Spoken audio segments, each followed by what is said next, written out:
आइए शुरुआत करने जा रहा हूं आज की पहली बड़ी खबर के साथ, और पूरा देश जिस खबर के बाद अफसोस में है। खबर है सुपरस्टार धर्मेंद्र साहब को अंतिम विदाई। धर्मेंद्र साहब की निधन की खबर अचानक आई। अचानक आने के बाद उनके फैंस को यकीन नहीं हो रहा था कि mega star superstar Dharmendra ji का निधन हो गया है।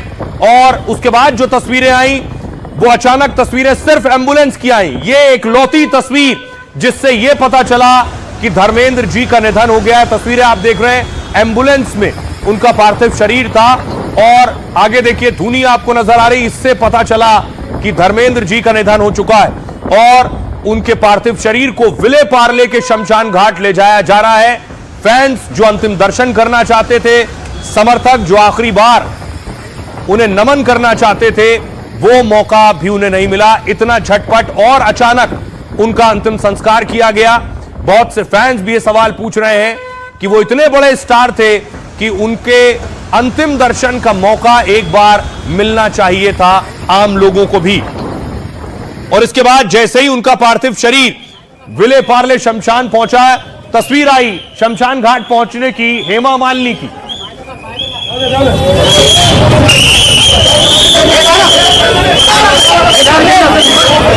ये तस्वीर आप देख रहे हैं, हेमा मालिनी और ईशा देओल शमशान घाट पहुंचे।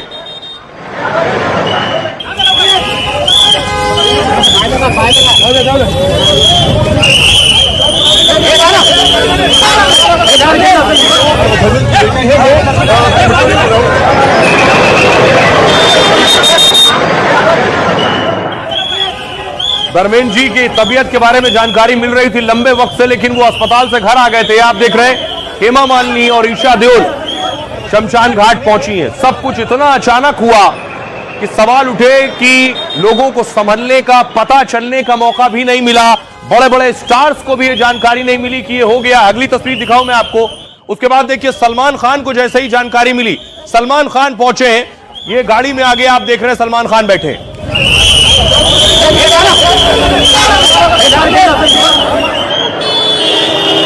ये सलमान खान विले पार्ले शमशान पहुंचे सलमान के साथ।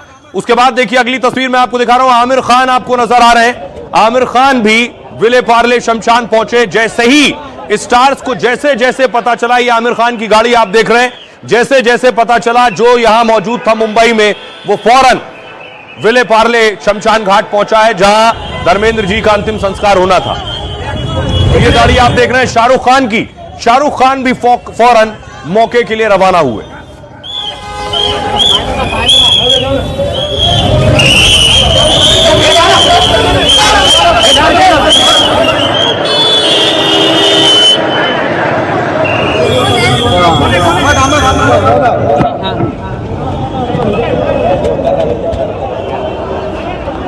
ये तस्वीर आप देख रहे हैं आमिर खान की। आमिर खान, सलमान खान, शाहरुख खान, ये सभी पहुंचे हैं क्योंकि बहुत कम लोगों को पता चल पाया। इसके अलावा देखिए जरा अमिताभ बच्चन पहुंचे। ये तस्वीर आप देख रहे हैं, अमिताभ बच्चन और अभिषेक बच्चन भी शमशान घाट पहुंचे। ये अभिषेक बच्चन की तस्वीर आप देख रहे हैं और उसके बाद क्रिमेशन सेंटर पर उतरने की तस्वीर अमिताभ बच्चन और अभिषेक बच्चन की आप देख रहे हैं।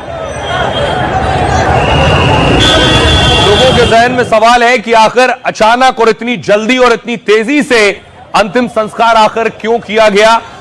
आम लोग भी चाहते थे उस अंतिम यात्रा में शामिल होना, आम लोग भी चाहते थे अंतिम दर्शन करना, क्योंकि उनके फैंस जो उनकी फिल्म, उनके सिनेमा देखकर बड़े हुए, उनके साथ उनके जज्बाती और भावनात्मक तौर पर एक कनेक्शन और जुड़ाव है।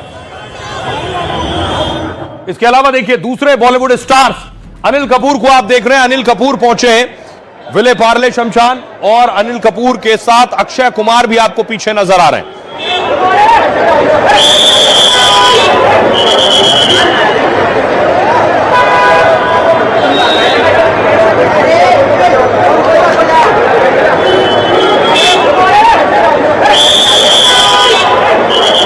और ये आप देख रहे हैं आखिरी में गोविंदा नजर आते हैं गाड़ी से। गोविंदा पहुंचे। आप अनिल कपूर को देख रहे हैं, अनिल कपूर के पीछे अक्षय कुमार हैं।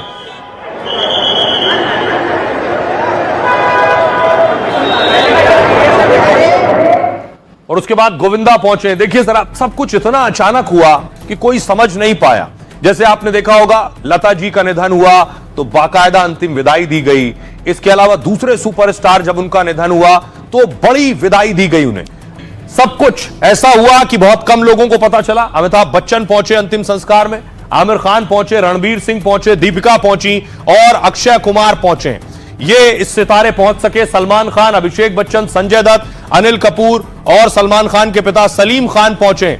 लेकिन आखिर क्या हुआ धर्मेंद्र जी को? क्योंकि धर्मेंद्र जी अस्पताल में थे, आईसीयू में थे, फिर स्वस्थ होकर वो अपने घर आ गए थे। 30 साल की उम्र में धर्मेंद्र जी का निधन हुआ। 89 साल के थे। अपने घर पर ही धर्मेंद्र जी ने अंतिम सांस ली। बॉलीवुड के ही मैन धर्मेंद्र का अंतिम संस्कार दोपहर लगभग 2 बजे हुआ। बॉलीवुड के ही मैन धर्मेंद्र का अंतिम संस्कार के वक्त बहुत से सितारे पहुंचे थे। बेटे सनी देओल ने उन्हें खुद मुखाग्नि दी। बॉलीवुड के कई सितारे अंतिम दर्शन में मौजूद थे। उनका अंतिम संस्कार विले पार्ले शमशान भूमि में हुआ। धर्मेंद्र पिछले कुछ दिनों से दरअसल बीमार चल रहे थे। 10 नवंबर को धर्मेंद्र की तबीयत काफी खराब थी। उन्हें वेंटिलेटर पर शिफ्ट किए जाने की भी खबरें आई थी। इसके बाद कई सितारे उन्हें देखने के लिए अस्पताल भी पहुंचे थे। इस दौरान उनके निधन की अफवाह भी फैली थी। बाद में परिवार ने उन खबरों को झूठा बताया है और 12 नवंबर को धर्मेंद्र को अस्पताल से डिस्चार्ज किया गया। इसके बाद से घर पर ही उनका इलाज चल रहा था। 8 दिसंबर को, सोचिए कुछ दिन बाद, धर्मेंद्र साहब का जन्मदिन था। 90 साल के होने वाले थे 8 दिसंबर को। पूरा परिवार ग्रैंड बर्थडे सेलिब्रेशन की तैयारी कर रहा था। 90वें बर्थडे से 15 दिन पहले एक्टर धर्मेंद्र ने दुनिया को अलविदा कह दिया। 65 साल के फिल्मी करियर में धर्मेंद्र ने 300 से ज्यादा फिल्मों में काम किया। हिंदी सिनेमा में सबसे ज्यादा हिट फिल्मों में अभिनय करने का रिकॉर्ड भी उन्हीं के नाम है। और जैसे ही धर्मेंद्र जी के निधन की खबर प्रधानमंत्री नरेंद्र मोदी को पता चली, प्रधानमंत्री और योगी आदित्यनाथ ने ट्वीट किया और श्रद्धांजलि दी है। देखिए जरा, राष्ट्रपति द्रौपदी मुर्मू से लेकर पीएम मोदी तक। राष्ट्रपति द्रौपदी मुर्मू ने लिखा, धर्मेंद्र जी का निधन भारतीय सिनेमा के लिए अपूरणीय क्षति है। वो सबसे लोकप्रिय अभिनेताओं में से एक थे। पीएम मोदी ने लिखा, धर्मेंद्र जी के जाने से भारतीय सिनेमा में एक युग का अंत हो गया है। वो एक आइकॉनिक फिल्म पर्सनैलिटी थे, एक जबरदस्त एक्टर थे जो अपने हर रोल में चार्म और गहराई लाते थे। जिस तरह से उन्होंने अलग अलग रोल किए हैं, उसने अनगिनत लोगों के दिलों को छुआ है। मेरी दुआएं उनके परिवार, दोस्तों और अनगिनत फैंस के साथ हैं। गृहमंत्री अमित शाह ने कहा, एक सामान्य परिवार से आकर उन्होंने फिल्म जगत में अपनी अमिट पहचान बनाई। उन्होंने हर आयु वर्ग के करोड़ों दर्शकों का दिल जीता है। अपने अभिनय से वो सदैव हमारे बीच रहेंगे। धर्मेंद्र जी का निधन भारतीय सिनेमा के लिए अपूरणीय क्षति है। राहुल गांधी लिख रहे हैं, महान अभिनेता धर्मेंद्र जी के निधन का समाचार अत्यंत दुखद है। धर्मेंद्र जी को अपनी भावभीनी श्रद्धांजलि अर्पित करता हूं। योगी आदित्यनाथ ने कहा, फिल्म अभिनेता धर्मेंद्र जी का निधन अत्यंत दुखद है। कला और फिल्म जगत के लिए अपूरणीय क्षति है। नितिन गडकरी जी ने लिखा, धर्मेंद्र सिर्फ एक अच्छे एक्टर ही नहीं थे, बल्कि एक अच्छे और सीधे साधे इंसान भी थे। मेरा उनसे व्यक्तिगत परिचय था। वो लिख रहे हैं, वो देश और किसानों के लिए भी प्रतिबद्ध थे। आइए अब आपको सुनवाता हूं, सुनिए जरा क्या कुछ कह रहे हैं धर्मेंद्र ने। पीएम मोदी के लिए क्या कुछ कहा था, कैसे उनसे मुलाकात हुई थी, क्या बात हुई थी, वो भी सुनिए और सियासतदानों को सुनिए। याद है कि वो एक बार आपने मुझे नाश्ते पर बुलाया था और उस नाश्ते में ढोकला और कई लजीज वो गुजराती खाने पड़े थे। उसके अंदर एक पराठा पड़ा था। आपने कहा, धर्म पूछा नहीं कि ये पराठा क्यों रखा है। मैंने कहा, जी वो समझ तो नहीं आया, लेकिन अच्छा लग रहा है कि मुंह में पानी आ रहा है। और आपने कहा कि मैं जब पंजाब में था तब आप लोग तो सुबह भी पराठा, दोपहर को भी पराठा, शाम को भी पराठा ही खाते थे। तो मुझे भी आदत हो गई थी। तो मैंने कहा, धर्मेंद्र को इसके साथ पराठा देना चाहिए। अब दूर से भी आपको देखता था तो एक हमेशा एक ऊर्जा आती थी कि हमारा देश, जैसे मैं पढ़ता हूँ या सुनता हूँ, 3रे नंबर पे है या 4थे पे। और आप बहुत अपने देश को नंबर 1 दे जाएंगे। अब वो सब खूबियां आपकी माँ ने भर दी हैं, देशभक्ति का माता उसी माँ ने दिया है कि इस मां को ज्यादा प्यार करना। धर्मेंद्र ऐसे अभिनेता थे, वो केवल अच्छे अभिनेता नहीं थे, अच्छे इंसान भी थे। बहुत सीधे और भोला उनका स्वभाव था। मेरा उनका बड़ा व्यक्तिगत परिचय था। मेरे पास अक्सर आते थे बहुत बार और बहुत यादें हैं। उनके बेटों के साथ मेरे अच्छे संबंध हैं। उनका जाना निश्चित रूप से एक उम्दे दिल का। जम्मू कश्मीर के वो दोस्त रहे हैं, छुट्टी मनाने के लिए आया करते थे 87-88 से पहले। मुझे बचपन से उनकी पिक्चरों का याद है, चाहे शोले हो, बर्निंग ट्रेन हो, शालीमार हो, किन किन पिक्चरों का हम नाम लें। आज ये खबर सुन के कि वो इस दुनिया में नहीं रहे, बहुत अफसोस हुआ। मैंने उनको आदरांजलि अर्पित की है और एक बहुत बड़ा कलाकार था और उनको मैं आदरांजलि अर्पित करता हूँ। शोले कभी कोई भूल नहीं सकता, जितनी बार देख लो उतना ही आनंद आता है। हमारे घर में कई बार चुपके बार बार देखते हैं, बच्चों को भी पसंद है, कितनी पुरानी फिल्म होने के बावजूद। और उनकी आंखों में जो चमक थी, हर एक के साथ घुल मिल जाते थे, बड़ा स्नेही संबंध रखते थे। मेरे साथ बहुत सी यादें उनकी जुड़ी हुई हैं। मेरे बड़े अच्छे, वैसे तो मेरे फादर फिगर में, लेकिन मेरे साथ दोस्तों के जैसे ही रहते थे। हमने एक दो पिक्चरों में इकट्ठे काम भी किया था। उन पे तो सारी दुनिया को ही दुख होगा, क्योंकि वो एक ऐसी पहचान थे पंजाब की कि जहां भी जाते थे लोग सत श्री अकाल, बोले सोनिहाल और धर्मपा जी के नाम से बुलाते थे। एक अच्छे सादगी व्यक्ति था। मैं सिनेमा एक्टर हूँ, एमपी हूँ, ऐसा कभी उनके मन में नहीं रहते थे। जब भी कौन सा मीटिंग, छोटा हो बड़ा मीटिंग एड्रेस करते थे। हर कार्यकर्ता के साथ सिंपल मिलकर रहते थे। मैं बड़ा व्यक्ति हूँ ऐसा कभी नहीं समझे। ऐसा अच्छे व्यक्ति आज देहांत होना बहुत दुर्भाग्य की बात है। अब सोचिए जरा, बॉलीवुड के लिए, सिनेमा इंडस्ट्री के लिए बहुत बड़ी क्षति है। बहुत से बड़े बड़े एक्टर हैं जो उन्हें देखते हुए, उनकी एक्टिंग को देखते हुए, सीखते हुए बड़े हुए। ये जो आप लंबा चौड़ा काफिला देख रहे हैं, किसी को नहीं बताया गया, उसके बाद भी जैसे ही जिसे पता चला वो देखने के लिए पहुंचा है। ये सब बॉलीवुड सेलिब्रिटीज हैं जिनकी गाड़ियों का काफिला है जो अंतिम संस्कार में पहुंचा है।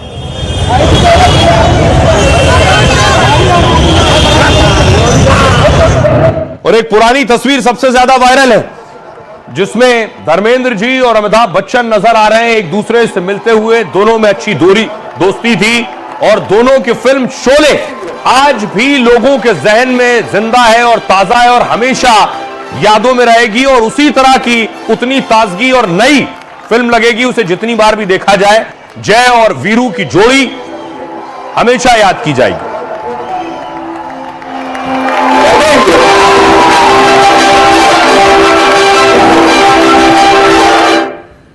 देखिए बॉलीवुड क्या कह रहा है। अक्षय कुमार ने कहा, एक विशाल मेगा स्टार, मुख्यधारा के सिनेमा में एक सच्चे हीरो, अविश्वसनीय रूप से हैंडसम और रहस्यमयी स्क्रीन प्रेजेंस वाले। वो करण जौहर ने कहा, वो भारतीय सिनेमा के एक सच्चे दिग्गज हैं और हमेशा रहेंगे। सिनेमा के इतिहास के पन्नों में उनका नाम सदैव चमकता रहेगा। आज हमारी इंडस्ट्री में एक ऐसा खालीपन है जिसे कोई भी कभी भी भर नहीं सकेगा। वो हमेशा के लिए एक और एकमात्र धर्मजी रहेंगे। प्रियंका चोपड़ा ने कहा, साल 2001 में जब मैंने फिल्मों में शुरुआत की थी तो मेरी पहली साइनिंग अमाउंट विजेता फिल्म से मिली थी मुझे। मेरी शुरुआती हिंदी फिल्मों में से एक धर्मेंद्र जी के बैनर तले बनी थी। एक छोटे शहर से बिना गॉडफादर के आए उस शख्स ने इंडस्ट्री में अपनी अमिट पहचान बनाई है। इंडस्ट्री में पहचान बनाई, वो सच में एक सच्चे हिंदी फिल्म हीरो थे। कपिल शर्मा ने लिखा, अलविदा धर्मपाजी, आपका जाना बहुत ही दुखदाई है। ऐसा लग रहा है जैसे दूसरी बार पिता को खो दिया हो। ईश्वर आपको अपने चरणों में स्थान दे। अक्षय कुमार लिख रहे हैं, बड़े होते हुए धर्म जी ऐसे हीरो थे जो हर लड़का बनना चाहता था। हमारी इंडस्ट्री के ओरिजिनल ही मैन थे धर्म जी। पीढ़ियों को इंस्पायर करने के लिए बहुत बहुत धन्यवाद। अजय देवगन ने लिखा, धर्म जी के बारे में सुनकर दिल टूट गया है। इंडस्ट्री ने एक दिग्गज खो दिया है। हमने एक ऐसे व्यक्ति को खो दिया है जिसने हमारे सिनेमा की आत्मा को आकार दिया है। सुनील शेट्टी ने कहा, शालीनता में लिपटी शक्ति, गर्मजोशी में लिपटा स्टारडम, यही धर्मपाजी की विरासत है। दुनिया के लिए वो हीमैन थे जो लोग उन्हें जानते थे। अल्लू अर्जुन ने लिखा, दिग्गज अभिनेता धर्मजी के निधन की खबर सुनकर बहुत दुख हुआ है मुझे। उनके परिवार, दोस्तों और फैंस के साथ मेरी संवेदना है। इसके अलावा जूनियर एनटीआर ने लिखा, उन्होंने जो दौर बनाया है वो बदला नहीं जा सकता। भारतीय सिनेमा में जो अपनापन उन्होंने लाया है वो हमेशा हमारे साथ रहेगा। आइए आपको सुनवाता हूं, सुनिए जरा अब बॉलीवुड के एक्टर्स क्या कह रहे हैं। याद भी हमेशा रहेगी वो तमाम लोग जो उनके कांटेक्ट में आए, वो तमाम लोग जिन्होंने उसके साथ काम किया है, वो लोग उन्हें कभी नहीं भूलेंगे। वो इंतहाई मासूम और इंतहाई हम्बल आदमी, इतनी नम्रता थी उनमें और इतना झुक के मिलते थे लोगों से, इतनी मोहब्बत से मिलते थे कि इंतहाई। अब ये दोनों खूबियां एक साथ देखने को कम मिलती। उनकी मोहब्बत और सादगी है कि जो भी गांव का आ गया, उनके गांव का है तो वहां जाके धर्म जी के घर में ठहर सकता नहीं। और वहाँ लस्सी बाल्टियों में बनती रहती थी, खाना बड़े पैमाने पे बनता था, खाना भी सबको मिल जाता था, लस्सी भी मिल जाती थी। तो ये जो गांव की रवादारी, शराफत, जो परंपरा, जो संस्कार गांव के होते हैं और होने चाहिए, वो उन घर में हमेशा रहे। वो घर फिल्मी कभी नहीं हुआ, वो मॉडर्न कभी नहीं हुआ, उसके वही रीत रिवाज, वही तौर तरीके रहे जो उनके थे। हमारी हर यादों में नेशनल्स में बसे हुए हैं धर्मेंद्र साहब, और उनका सबसे अच्छा साथ ये लगता था कि वो किससे भी नफरत नहीं करते, चाहे छोटा हो बड़ा हो। और क्योंकि वो हमने उनके साथ जाके रह के उनकी आंखों में देखा कि वो इतना दिल से प्यार करते हुए। शूटिंग चल रही थी, मैं उस पर भी नहीं था और मुझे वो इतनी गर्मजोशी से मिले थे, इतने प्यार से मिले थे कि उसका बयान करना मुश्किल है। इनफैक्ट धर्म जी का जो दिल था वो प्यार की खान था। बहुत मुश्किल है उसके बारे में शब्दों में बयान करना। आपसे मिला तो आपने पुत्र बोला और वो ऐसा दिमाग में छपा और फिर आपने गले लगाया। मैं ये कह सकता हूँ कि बॉलीवुड में किसी ने भी मुझे पुत्र बोला तो वो आपके श्रीमुख से निकला था। धर्मेंद्र जी का जन्म पंजाब के लुधियाना के नसराली में हुआ था। आपको बताऊं, एक पंजाबी जाट परिवार में उनका जन्म हुआ। धर्मेंद्र एक सरकारी स्कूल के हेडमास्टर के बेटे थे। धर्मेंद्र का नाम धर्म केवल कृष्ण देओल है। उसी स्कूल में पढ़ाई की जहां उनके पिता हेडमास्टर हुआ करते थे। 10वीं क्लास में धर्मेंद्र साहब ने एक्टर बनने का सपना देखा। दिलीप कुमार की फिल्म देखकर एक्टर बनना चाहते थे। धर्मेंद्र दुनिया के सबसे हैंडसम मर्दों की लिस्ट में भी शामिल थे। धर्मेंद्र के आइडल रहे दिलीप कुमार ने इस पर एक बार कहा था, जब वो खुदा से मिलेंगे तो पूछेंगे उन्हें धर्मेंद्र की तरह खूबसूरत क्यों नहीं बनाया। टैलेंट हंट जीतने पर देवानंद ने धर्मेंद्र को लंच ऑफर किया था। शुरुआती दिनों में धर्मेंद्र को कई प्रोडक्शन हाउस के चक्कर लगाने पड़े और इस दौरान उन्होंने ड्रिलिंग फॉर्म में 200 रुपए में नौकरी की। 1960 में फिल्म दिल भी तेरा हम भी तेरे के लिए उन्हें मिले थे 50 रुपए। मीना कुमारी की शर्त पर धर्मेंद्र को कई फिल्में मिली। कहा यह जाता है कि मीना कुमारी डायरेक्टर के सामने शर्त रखती थी, वो तभी काम करेंगी जब उसमें हीरो धर्मेंद्र होंगे। इसके बाद धर्मेंद्र और मीना कुमारी की कई साथ की फिल्में आई। धर्मेंद्र को कारों का बहुत शौक था। एक इंस्टाग्राम पोस्ट में धर्मेंद्र ने 1960 में खरीदी कार शेयर की थी। धर्मेंद्र ने पहली कार फिएट खरीदी थी, तब इसकी कीमत थी 18,000 रुपए।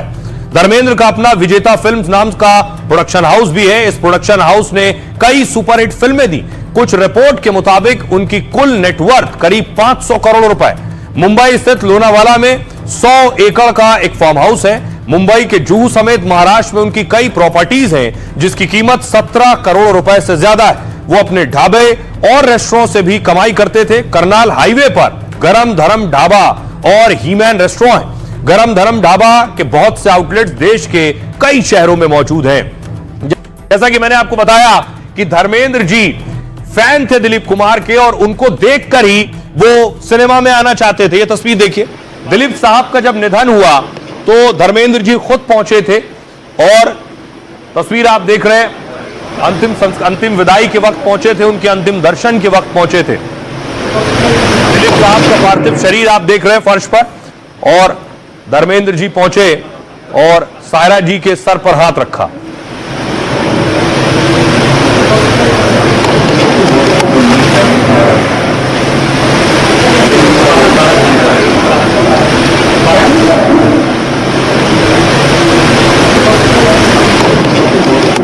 अब आपको बताऊं, धर्मेंद्र जी ने 2 शादियां की थी। ये दोनों तस्वीर जो आप देख रहे हैं, एक शादी प्रकाश जी से की और दूसरी हेमा जी से शादी की। और इस शादी से उन्हें जो संतान हुई, जो एक्टर्स बने, उनके बारे में आपको बताते हैं। आइए, लेकिन उनकी शादी के बारे में बहुत कम लोग जानते हैं। धर्मेंद्र की शादी प्रकाश कौर से हुई और तब धर्मेंद्र ने फिल्मों में एंट्री नहीं की थी। उस वक्त 1954 में जब शादी हुई, धर्मेंद्र सिर्फ 19 साल के थे। इस शादी से सनी देओल, बॉबी देओल, अजीता और विजेता के पिता बने वो। इसके बाद 1965 में धर्मेंद्र और हेमा मालिनी की मुलाकात हुई। दोनों की ये पहली मुलाकात 1965 में हुई शोले ड्रीम गर्ल में। दोनों ने साथ काम किया। एक वक्त ये बॉलीवुड की सबसे हिट जोड़ी हुआ करती थी। 1980 में धर्मेंद्र और हेमा मालिनी की शादी हुई, लेकिन धर्मेंद्र ने पहली पत्नी को तलाक नहीं दिया था। कहा यह जाता है कि धर्मेंद्र जी ने इसके लिए इस्लाम कबूला ताकि पहली पत्नी को तलाक नहीं देना पड़े। हालांकि धर्मेंद्र जी ने खुद इस बात से, इस आरोप से इनकार किया है हमेशा। अब आइए आपको लिए चलता हूं मैं धर्मेंद्र जी के स्कूल, जहां से उन्होंने पढ़ाई की है। तस्वीर आप देख रहे हैं, उस स्कूल की तस्वीर है। पंजाब का स्कूल लुधियाना में उनका जन्म हुआ था। ये यहीं से पढ़ाई लिखाई की है, स्कूल ऑफ एमिनेंस लुधियाना। वो ये उनका रूम है। इस रूम के साथ उनके बहुत सारे पुराने यादें जुड़े। उनके फैंस क्या कह रहे हैं? मुझे तो यकीन ही नहीं हो रहा है कि मतलब वो चले गए साहब। और मैं बहुत उनके इमोशनल मेरा अटैचमेंट था। मैं जब भी आता था वो हम लोग बाहर खड़े रहने के, मेरी मम्मी के साथ में जाने, मम्मी को भी लेके आने के, तो वो अंदर बुला कर एकदम मतलब बहुत ऐसा मेरा ऐसा लगता है मेरे दादा थे वो, मैं दादा ही बोलूँगा उनको। और वो मेरे को रोना आ रहा है कि मैं उनको इतना पसंद कैसे से है। मैंने उनको देख के बहुत कुछ सीखा हूँ मैंने। आज 24 नवंबर, आज मेरे से कुछ खो गया है, मेरे जीवन से कुछ कोई चला गया है। तो धर्म जी जो थे मेरे जीवन का एक हिस्सा रहे। मैंने उनकी पहली फिल्म जागीर देखी थी कला मंदिर सांता क्रूज में, वो था 1984। वो टाइम है और आज से 41 ईयर्स तक मुझे उनके अलावा कोई पसंद नहीं आया। इस बार मिला उनके घर पे जाकर। मैं खुशनसीब हूँ कि मेरे पास सारे उसके फोटोज हैं। तो इस तरह से फैन से मिला करते थे वो घर पे? थे, उनकी एक भाषा होती थी और वो बोलते थे अरे आओ, ऐसे वो सामने से बोलते थे। पूरा बदन भर आता था कि ऐसे लिखे आदमी से हम लोग मिल रहे हैं। उनका जो शूटिंग चलता था वहाँ मैं पहुँचा हूँ। बहुत बार उन्होंने खाना दिया है, मतलब समोसा वगैरह हमारे लिए बांट। एक जिंदा इंसान थे। उनके जैसा जिंदा दिल इंसान बॉलीवुड में नहीं है और ना ही हैंडसम हीरो है। उसका ये अंत इतना जल्दी सर ये कर दिया, अंतिम संस्कार किया गया। कम से कम पब्लिक को तो जो उनके चाहते हैं, इतने फैन हैं कहाँ से, इंडिया से।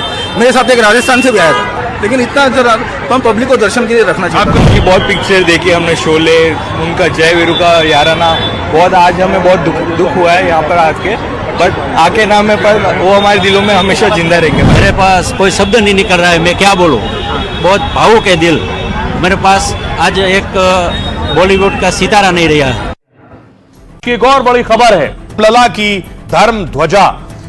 कल बड़ा दिन है, पीएम मोदी अयोध्या पहुंचने वाले हैं। उससे पहले देखिए योगी आदित्यनाथ का काफिला अयोध्या पहुंचा है तैयारियों का जायजा लेने के लिए।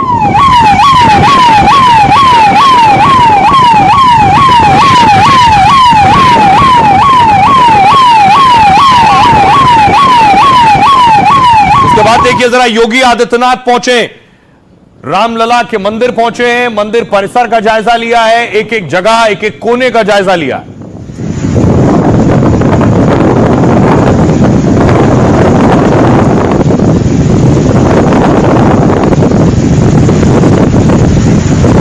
अब देखिए योगी खुद रामलला के दर्शन किए हैं। योगी पिछले एक हफ्ते में 2 से 3 बार पहुंच चुके हैं।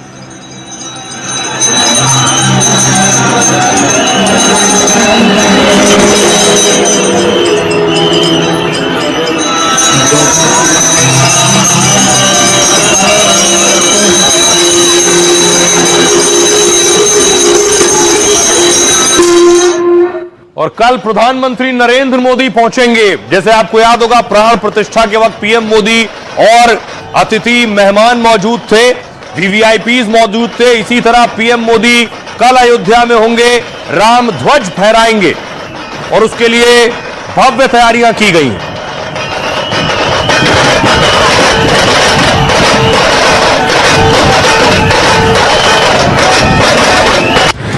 रोशनी से नहाई रामनगरी में आस्था का सैलाब उमड़ा है। राम भक्त एक बार फिर उत्सव मना रहे हैं। बस चंद घंटों का इंतजार है, फिर राम दरबार के शिखर पर सनातन की धर्म ध्वजा लहराएगी।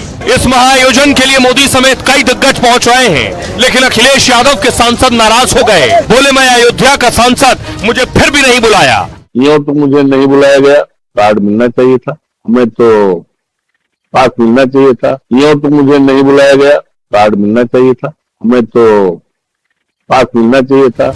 शुभ काम में सियासत का काला टीका लग गया है, लेकिन कोई अनहोनी ना हो इसके लिए अयोध्या को अभेद्य किले में तब्दील कर दिया गया है। ब्लैक कमांडोज ने राम मंदिर की घेराबंदी कर ली है। जमीन से लेकर आसमान तक चप्पे चप्पे पर नजर है, ताकि कोई भी साजिश कामयाब ना हो। अब देखिए जरा, बड़ी बड़ी शख्सियत पहुंचने वाली है इस मौके पर। प्रधानमंत्री नरेंद्र मोदी, अमिताभ बच्चन, धोनी और अंबानी पहुंच सकते हैं, लेकिन आज मोहन भागवत पहुंच चुके हैं। अगली तस्वीर में आपको दिखाऊं, खुद ये तस्वीर आप देख रहे हैं। इकबाल अंसारी को निमंत्रण दिया गया है, ये इनविटेशन कार्ड है। इकबाल अंसारी, इनके पिता हाशिम अंसारी, जो इस केस में लंबे वक्त तक जुड़े रहे, उन्हें भी न्योता भेजा गया है इस खास अवसर पर। और आज ही संघ प्रमुख मोहन भागवत पहुंचे, जिन्हें रिसीव किया खुद योगी आदित्यनाथ ने।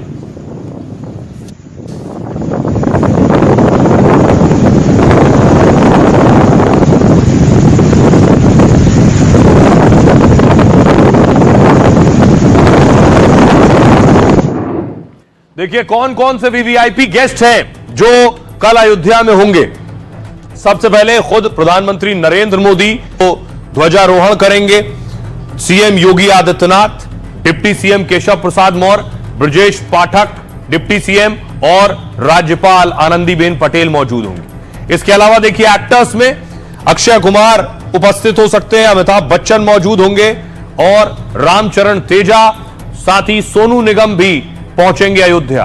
खिलाड़ियों में देखिए जरा, क्रिकेटर कपिल देव, क्रिकेटर सचिन तेंदुलकर अयोध्या पहुंचेंगे कल प्रोग्राम में। महेंद्र सिंह धोनी, विश्वनाथन आनंद और ओलंपिक मेडलिस्ट पीटी उषा पहुंचेंगी इस मौके पर। सुनिए जरा, चंपत राय बता रहे हैं कि आखिर किन्हें किन्हें न्योता दिया गया है। ध्वज चढ़ाने के लिए माननीय प्रधानमंत्री जी पधारेंगे। राष्ट्रीय स्वयंसेवक संघ के परम पूजनीय सरसंघ चालक डॉक्टर मोहन भागवत जी पधारेंगे। उत्तर प्रदेश की माननीय राज्यपाल, माननीय मुख्यमंत्री दोनों उपस्थित रहेंगे। केवल पूर्वी उत्तर प्रदेश के ही लगभग 6000 लोग पधारेंगे। तो भी कुछ मंदिर निर्माण में लगी हुई तमाम संस्थाओं के प्रतिनिधि आएंगे, इनकी संख्या भी लगभग 900 है। तो ये तरह तरह के वेंडर्स हैं। ऐसे मेला लिए जाए तो 900 ऐसे लोग हैं जिन्होंने मंदिर निर्माण में सहयोग किया है। अब देखिए जरा क्या तैयारियां हैं सिक्योरिटी के स्तर पर। देखिए ये हेलीकॉप्टर आप देख रहे हैं, बाकायदा हेलीकॉप्टर से निगरानी रखी जा रही है अयोध्या की।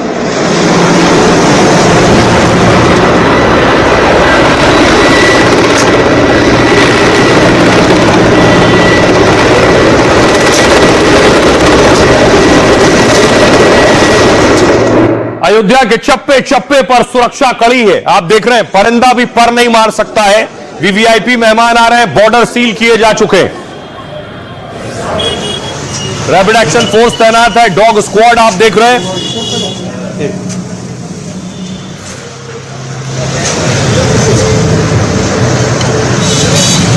और अब आपको बताऊं, देखिए जरा किस स्तर की तैयारियां की गई है। खुद सीएम योगी सबकी निगरानी कर रहे हैं, बाकायदा मॉनिटरिंग रूम में इसकी निगरानी हो रही है। राम मंदिर, राम जन्मभूमि पर सुरक्षा इतनी सख्त की गई है ताकि कार्यक्रम में कोई परिंदा भी पर ना मार सके। सुरक्षा को चाक चौबंद करने के लिए हर मोर्चे पर तैनाती है। रैपिड एक्शन फोर्स के साथ ही वॉच टावर से जवान पैनी नजर बनाए हुए। अयोध्या के बॉर्डर 24 घंटे के लिए सील कर दिए गए, यानी कोई भी बाहरी गाड़ी अयोध्या में एंट्री ना कर पाए। नेपाल से लगती 68 किलोमीटर के बॉर्डर पर लगातार चेकिंग हो रही। सुबह जवानों ने अयोध्या में फ्लैग मार्च किया है। चेकिंग में डॉग स्क्वाड की भी मदद ली जा रही है। आसमान से हेलीकॉप्टर के जरिए निगरानी की जा रही है और मंदिर के आसपास एंटी ड्रोन सिस्टम तैनात किए गए। हर मेहमान सिक्योरिटी चेक के बाद ही मंदिर के अंदर दाखिल हो सकेगा और मेटल डिटेक्टर के जरिए भी सबकी चेकिंग होगी। मेहमानों और आसपास सुरक्षा के लिए 300 स्पेशल कॉर्प्स बुलाए गए हैं। इन सुरक्षा कर्मियों को खास तौर से ट्रेनिंग दी गई है। एक जैसी ड्रेस में ये स्पेशल कमांडो हर हालत से निपटने में सक्षम है। परिसर में जाने वालों की स्क्रीनिंग हो रही है, आईडी कार्ड उनके चेक किए जा रहे हैं। इस स्तर की तैयारी की गई है। और देखिए जरा, राम मंदिर परिसर के आसपास पूरी छावनी नजर आ रही है। खास कमांडोज तैनात किए गए हैं। कई लेयर में सिक्योरिटी नजर आ रही है। ये राम मंदिर के आसपास की सुरक्षा मैं आपको दिखा रहा हूं किस तरह से तैयारियां की गई।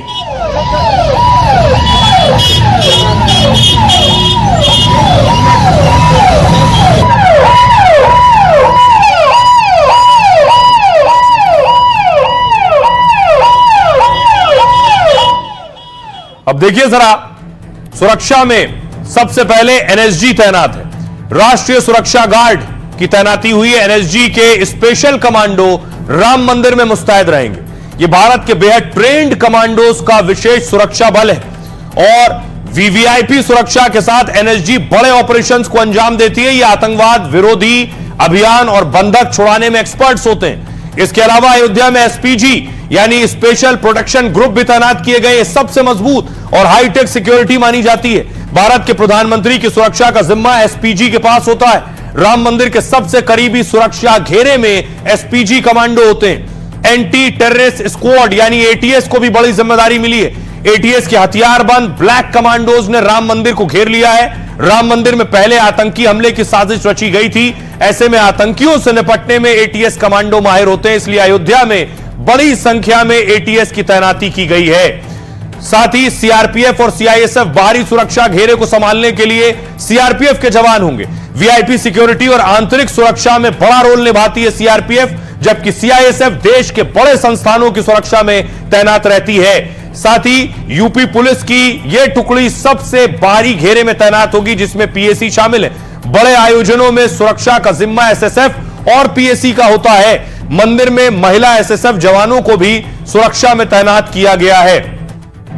पूरी अयोध्या छावनी में तब्दील है।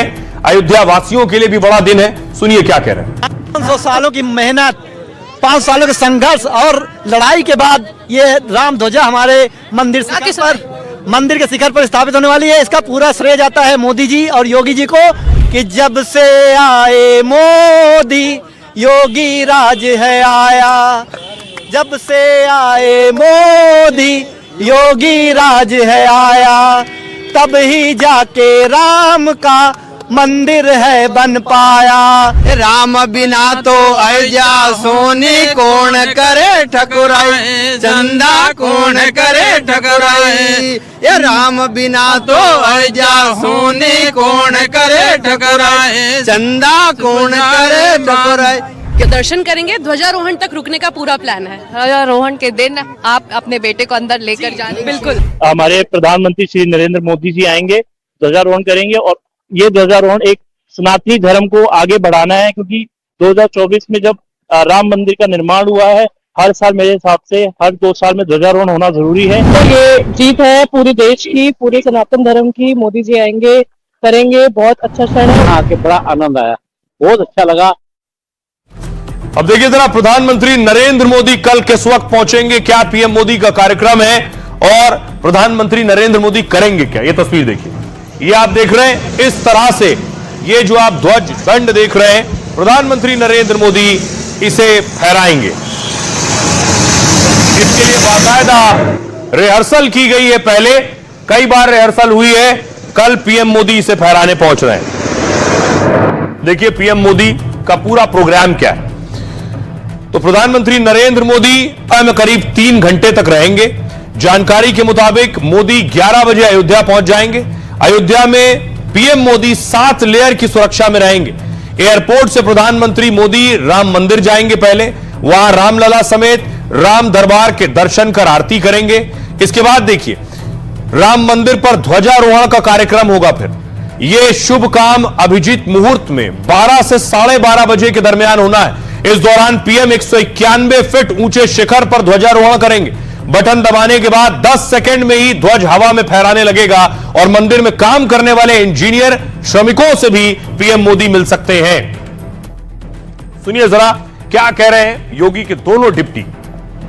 हम लोगों ने नारा लगाया था छोटी आयु से कि सौगंध राम की खाते हैं मंदिर वहीं बनाएंगे, सौगंध राम की खाते हैं मंदिर भव्य बनाएंगे।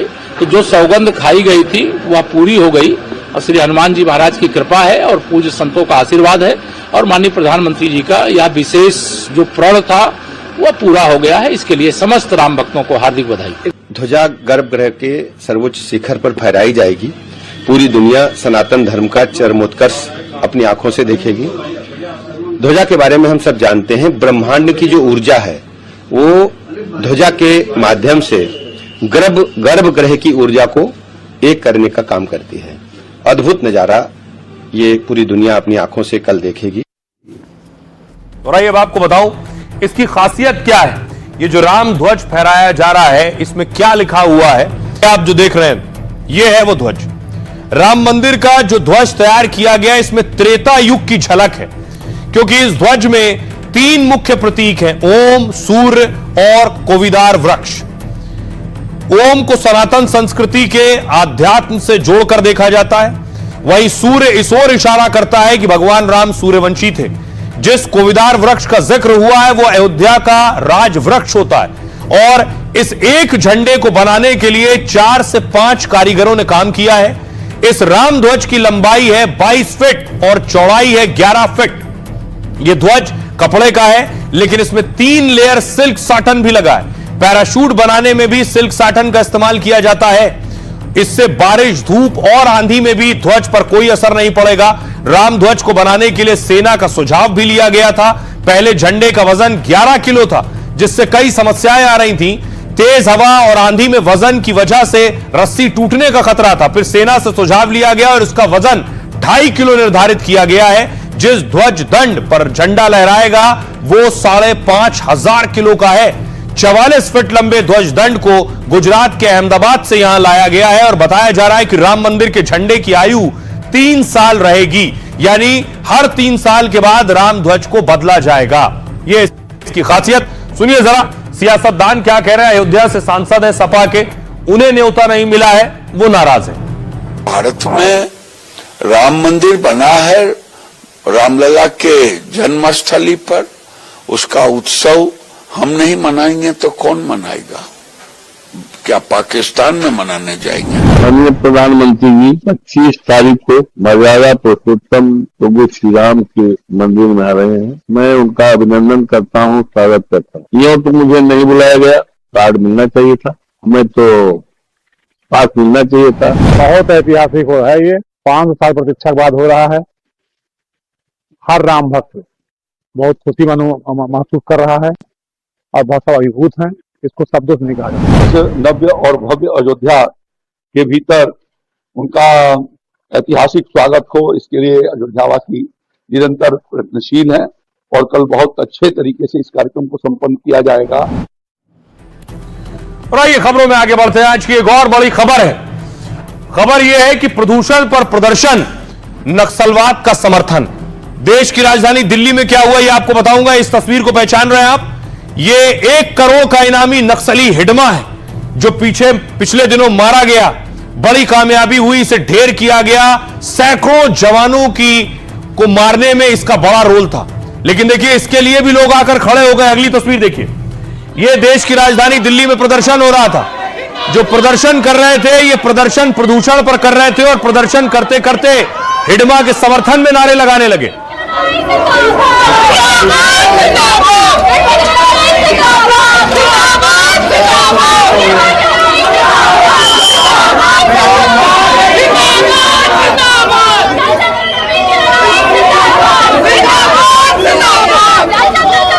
उसके बाद देखिए जरा, वहीं धरना देना शुरू कर दिया, बैठ गए सड़क पर, नारेबाजी करने लगे और हिडमा के पोस्टर हाथ में लिए हुए। नक्सली, 1 करोड़ का इनामी नक्सली जो ढेर किया गया उसके पोस्टर लेकर प्रदर्शन कर रहे थे।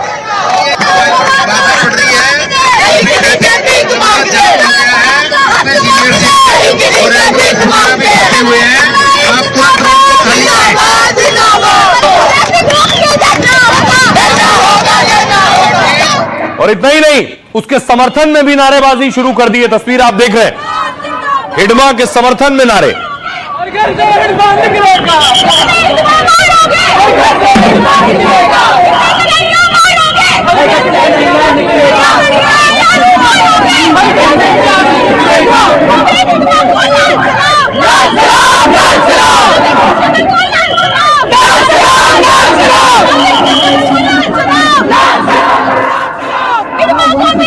अगली तस्वीर देखिए जरा। उसके बाद पुलिस आई समझाने के लिए। युवा थे, पढ़ रहे थे, पढ़ने लिखने वाले छात्र हैं, तो पुलिस से बहस शुरू कर दी।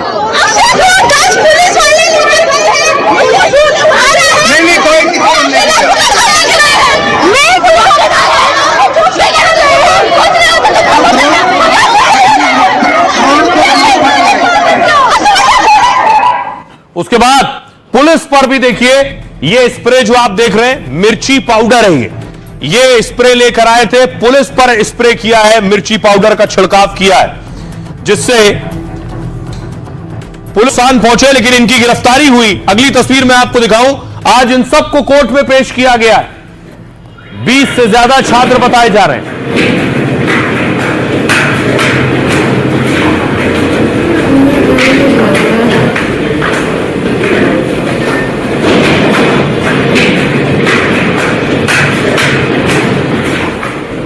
हाँ, इनसे चिल्ली पाउडर का स्प्रे रिकवर हुआ है, कई लोगों से रिकवर हुआ है। हमने देखा है कि इसके प्रिपरेशन करके आए थे, और जब उन्होंने चिल्ली पाउडर का स्प्रे इस्तेमाल किया पुलिस पे, तो अपने आप को बचाने के लिए पुलिस ने कुछ लोगों को इनमें से पकड़ा, दबोचा, ताकि इनका चिल्ली पाउडर के स्प्रे से कम लोगों पे और पुलिस पर्सनल पे प्रभाव पड़े। अब आपको दिखाऊं, जिस हिडमा के समर्थन में ये नारेबाजी कर रहे थे, जिस हिडमा को हीरो बना रहे थे, वो हिडमा कौन है, कितने जवानों की देश में उसने जान ली है। ये तस्वीर जो मैं आपको दिखा रहा हूं, ये तस्वीरें हैं जब 2010 में हमले के बाद सीआरपीएफ के हथियार आप देख रहे हैं, नक्सलियों के सरेंडर की तस्वीरें आप देख रहे हैं। 342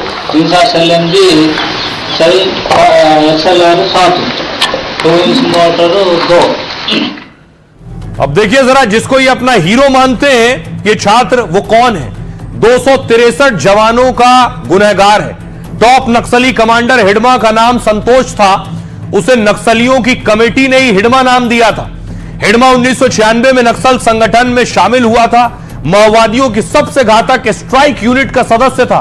हिडमा आंध्र प्रदेश, छत्तीसगढ़, उड़ीसा सीमा पर बहुत एक्टिव था, लेकिन छत्तीसगढ़ का सुकमा उसके आतंक का गढ़ था। AK-47 समेत कई आधुनिक हथियारों का जानकार था। साथ ही गुरिल्ला वॉरफेयर और जंगल की लड़ाई में एक्सपर्ट था। उसकी मां ने हाल ही में उससे कहा था सरेंडर कर दो, लेकिन वो पहले ही कह चुका था मैं आखिरी दम तक लड़ूंगा। आखिरकार सुरक्षा बलों ने उसे एक हफ्ते पहले ढेर कर दिया। हिडमा ने पिछले 20 सालों में कई बड़े हमलों को अंजाम दिया। 26 से ज्यादा बड़े नक्सली हमलों का मास्टरमाइंड था ये। हिडमा 2009 से 21 तक नक्सल बटालियन का चीफ रहा। इस दौरान हिडमा के कार्यकाल में सोचिए 155 देश के जवान शहीद हुए। इनमें 2010 में हुआ दंतेवाड़ा का भयानक हमला शामिल है। तब छत्तीसगढ़ के दंतेवाड़ा में सीआरपीएफ के 76 जवान शहीद हुए थे। 6 अप्रैल 2010 को हुआ यह नक्सल इतिहास का सबसे बड़ा हमला था। सर्चिंग कर रहे 150 जवानों पर 1000 नक्सलियों ने उस वक्त हमला किया था। 2013 को झीरम घाटी में भी इसी तरह का भयानक हमला किया गया था। 250 नक्सलियों के हमले में कांग्रेस के बड़े नेता समेत 32 लोग मारे गए थे। इस भीषण हमले का मास्टरमाइंड भी हिडमा और बसव राजू था। यह है इनकी सच्चाई और इनके लिए ये प्रदर्शन कर रहे थे। सुनिए जरा शहनवाज हुसैन क्या कह रहे हैं। ये प्रदर्शन में सिर्फ बहाना पॉल्यूशन था। असली निशाना इनका सरकार को हिडमा के इनकाउंटर पर घेरना था। ये अर्बन नक्सल है, ये भेष बदल कर आते हैं, ये प्रोटेस्ट जीवी हैं। इनका मकसद है मोदी सरकार को घेरना, इनका मकसद है कोई बहाना तलाश लेना। और जिस तरह हिडमा के पक्ष में नारे लगाए गए, ये कहीं से स्वीकार नहीं है। और आइए खबरों में आगे बढ़ते हैं। आज की एक और बड़ी खबर है, आत्मघाती हमले से थर्रा गया पाकिस्तान। पाकिस्तान में एक फिदायीन हमला हुआ है, सुसाइड अटैक। ये तस्वीर आप देख रहे हैं, बताया जा रहा है सेना के मुख्यालय के पास हुआ।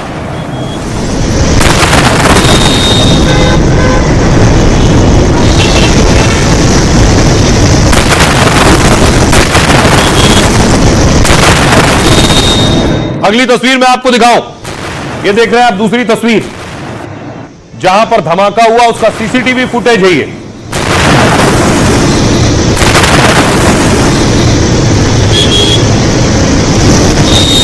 इसके फौरन बाद मौके पर एम्बुलेंस रवाना हुई है। चारों तरफ एम्बुलेंस की आवाज थी। एक बड़ा आत्मघाती हमला फिर तहरीके तालिबान पाकिस्तान ने कर दिया था।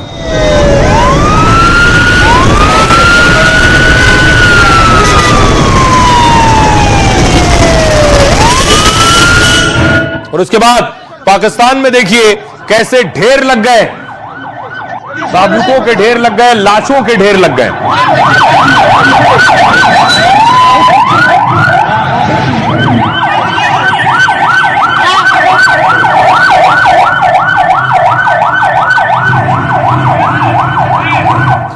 अब देखिए कैसे हुआ ये धमाका।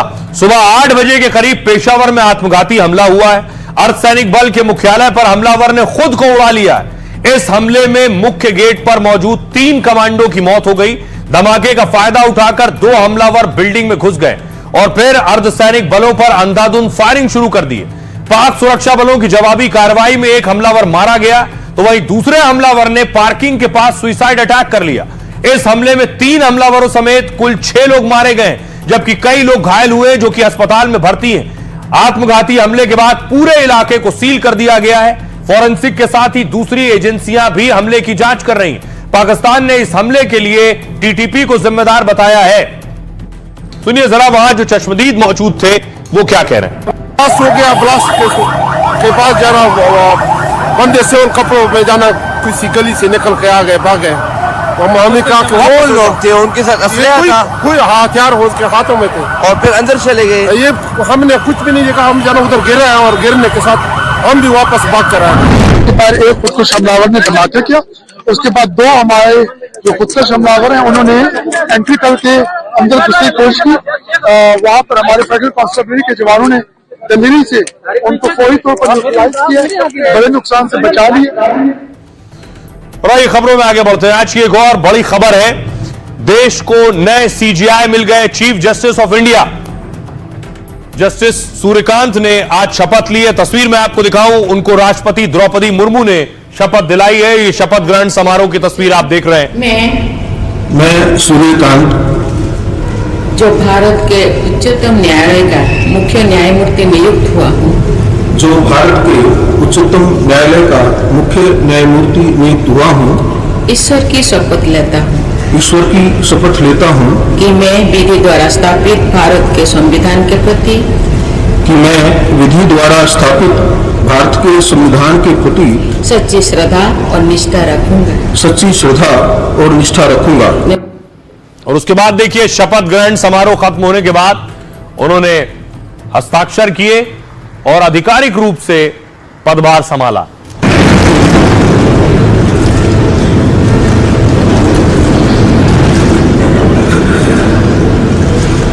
उसके बाद देखिए सीजीआई कहां पहुंचे, ये तस्वीर आप देख रहे हैं। परिवार के लोगों के पास पहुंचे हैं और उन्होंने पांव छुए।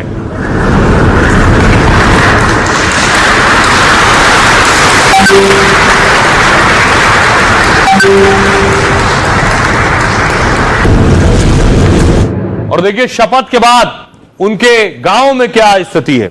लोगों में खुशी है कि गांव का बेटा देश का चीफ जस्टिस बन गया।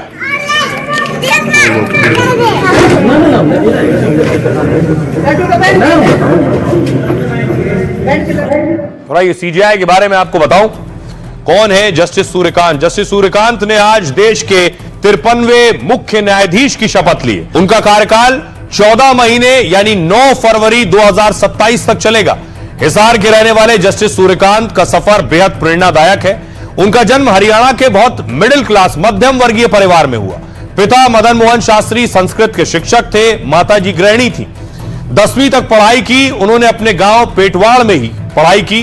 10वीं के बाद वो पहली बार गांव से बाहर निकले और शहर देखा उन्होंने। साल 1984 में हरियाणा के रोहतक से उन्होंने LLB की डिग्री हासिल की। 1985 में उन्होंने पंजाब हरियाणा हाई कोर्ट से वकालत शुरू की। साल 2000 में वो हरियाणा के सबसे युवा एडवोकेट जनरल बने। 2018 में हिमाचल हाई कोर्ट के चीफ जस्टिस और 2019 में सुप्रीम कोर्ट के जज बने। जस्टिस सूर्यकांत करीब 1000 से ज्यादा अहम फैसलों में शामिल रहे। आर्टिकल 370 को निरस्त करने वाले फैसले में वो शामिल हुए। दोषी राम रहीम के डेरा सच्चा सौदा को खाली करने का आदेश दिया था। बार एसोसिएशन में 1/3 सीटें महिलाओं के लिए आरक्षित हो, इस फैसले का श्रेय भी जस्टिस सूर्यकांत को जाता है। पेगासस जासूसी मामले में उन्होंने सुनवाई कर एक्सपर्ट पैनल बनाया था और कहा राष्ट्रीय सुरक्षा की आड़ में खुली छूट नहीं मिल सकती है। बिहार चुनाव में SIR को लेकर उन्होंने चुनाव आयोग को निर्देश दिया और वोटर लिस्ट से काटे गए नाम को सार्वजनिक करने को कहा था। ये सारे बड़े फैसलों में जस्टिस सूर्यकांत शामिल रहे। सुनिए जरा वो खुद क्या कह रहे हैं और उनके गांव के लोग क्या कह रहे हैं। मैं 2000 में एडवोकेट जनरल बना स्टेट का। मैं सबसे छोटी उम्र का एडवोकेट जनरल बना और जब मैं 40 साल का हुआ था तो मेरा नाम रिकमेंड हुआ जज बनने के लिए। मैं बना तो 41 साल से ज्यादा उम्र में बना, लेकिन तभी नाम रिकमेंड हुआ था। मैं फर्स्ट जनरेशन लॉयर हूँ। मेरे न परिवार में न कोई मेरे रिश्तेदार में उस वक्त कोई भी लॉ ग्रेजुएट नहीं था। बाद में तो मेरे भतीजों ने कुछ ने लॉ किया है, लेकिन उस वक्त मेरे किसी दूर दराज रिश्तेदारी में भी कोई एडवोकेट नहीं था। जिसको बोलते हैं गांव की गली में सबसे आखिरी छोर पर जो बैठा इंसान है, उसको वहां बैठे कैसे सुलभ, सस्ता और जल्दी न्याय मिले, इस बात की भूमिका सुप्रीम कोर्ट ही देश के लिए निभाए, ऐसा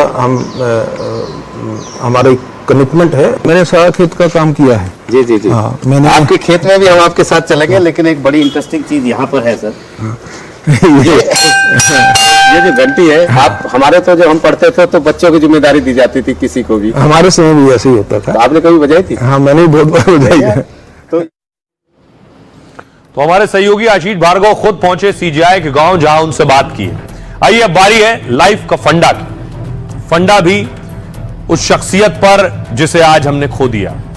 कामयाबी के शिखर पर पहुंचकर भी पांव जमीन पर होने चाहिए, यानी सफल होने के बावजूद अपनी जड़ों को भूलना नहीं चाहिए। इस मूल मंत्र को जीने वाली शख्सियत का नाम है मेगा स्टार धर्मेंद्र। पंजाब के लुधियाना में वो एक छोटे से गांव में पैदा हुए। जगह छोटी थी मगर बचपन से उनके सपने बहुत बड़े थे। पिता हेडमास्टर थे, लेकिन धर्मेंद्र जी का मन पढ़ाई में नहीं लगा। इस बीच अभिनेत्री सुरैया की फिल्म दिल लगी और दिलीप कुमार साहब की शहीद फिल्म उन्होंने देख ली तो दीवाने हो गए। गांव में अपने दोस्तों से अक्सर कहते थे, देखना एक दिन मैं हीरो जरूर बनूंगा। इस बीच महज 19 साल की उम्र में शादी हो गई, मगर वो रुके नहीं। जेब में 51 रुपए और हीरो बनने का ख्वाब लेकर मुंबई आ गए। गांव की मिट्टी से निकलकर सपनों की दुनिया तक उनका यह सफर किसी फिल्मी कहानी से कम नहीं है। माया नगरी में ना रहने का ठिकाना था और ना ही उनके पास कोई सहारा। कहते हैं धर्मेंद्र को शुरुआती दिनों में कई बार बेंच पर सोना पड़ा। खाने के लिए पैसे नहीं होते थे तो चने खाकर गुजारा कर लिया करते थे, क्योंकि बॉलीवुड में उनके पास कोई गॉडफादर नहीं था। तमाम मुश्किलों और चुनौतियों के बावजूद उन्होंने हार नहीं मानी। आखिरकार बरसों के संकल्प और संघर्ष का फल मिला और टैलेंट हंट के जरिए फिल्मी लाइन में सिलेक्ट हो गए। बस वहीं से बॉलीवुड को ऐसा हीरो मिला जिसने ही मैन बनकर फिल्मी दुनिया पर राज किया। जबरदस्त डायलॉग और बैक टू बैक सुपरहिट फिल्में दी, लेकिन वो अपने गांव की मिट्टी को कभी नहीं भूले। परिवार और दोस्त हमेशा उनकी प्राथमिकता रहे। बचपन से ही गरीबी और संघर्ष देखने वाले धर्मपाजी हमेशा जमीन से जुड़े रहे और कभी गुमान नहीं किया। सफलता के कई कीर्तिमान रचने वाले शोले के वीरू यानी धर्मेंद्र ने लाइफ का बड़ा फंडा दिया। छोटी जगह से निकलकर भी आप बड़ा मुकाम हासिल कर सकते हैं, बशर्ते सपनों को सच करने के लिए ईमानदारी से मेहनत करें। बस याद रखें, सादगी और शक्ति जरूरी है, क्योंकि सफलता आपको अहंकारी नहीं विनम्र बनाती है। तो जहां से जो अच्छा मिले उसे हासिल करें और अपनाएं। अपना और अपनों का बहुत बहुत ख्याल रखें। रुक रहे हैं एक छोटे से ब्रेक के लिए।